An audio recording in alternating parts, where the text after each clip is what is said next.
Senator Goode calls House Bill 1268 for the third time. Clerk will read. A bill for 100 minutes.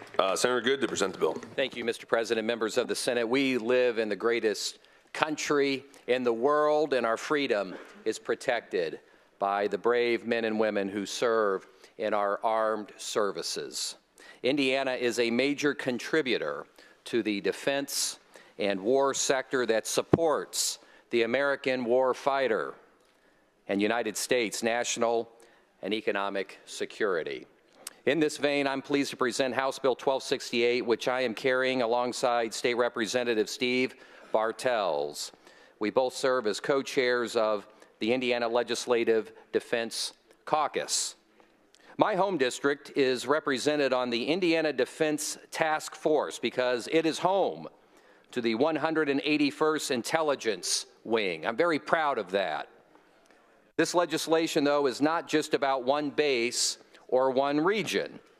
It's about all of Indiana's military assets and defense communities across the state of Indiana. I'd like to just name a few.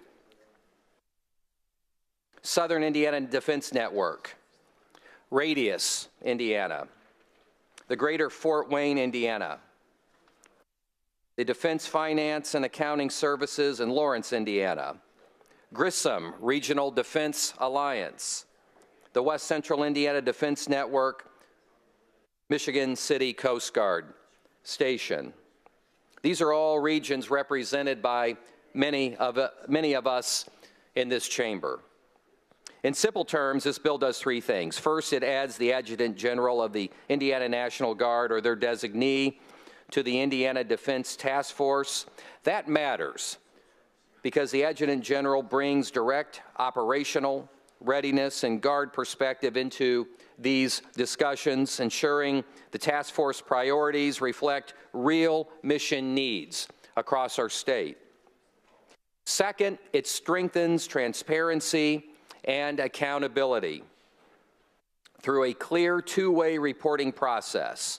Each year, by May the 1st, the task force will submit a report identifying its priority investments for the upcoming fiscal year.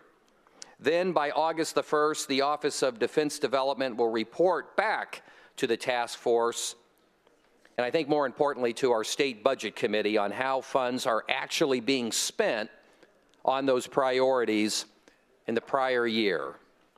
Third, it requires the state's Office of Defense Development to consider and incorporate, to the extent possible, those task force priorities when building its annual budget that we will have the opportunity on which to vote.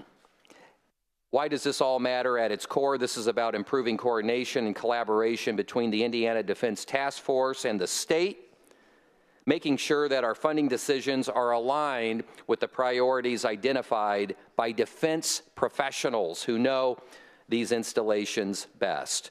It helps ensure that we're investing in the right opportunities, supporting our bases and defense communities, and positioning Indiana to fulfill its role in the national defense strategy and in alignment with the Department of War.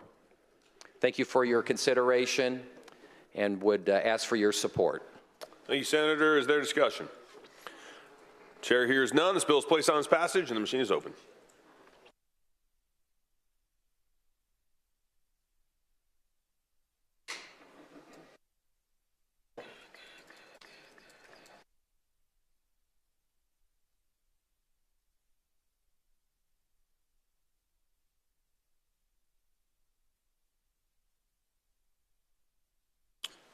Senator Taylor.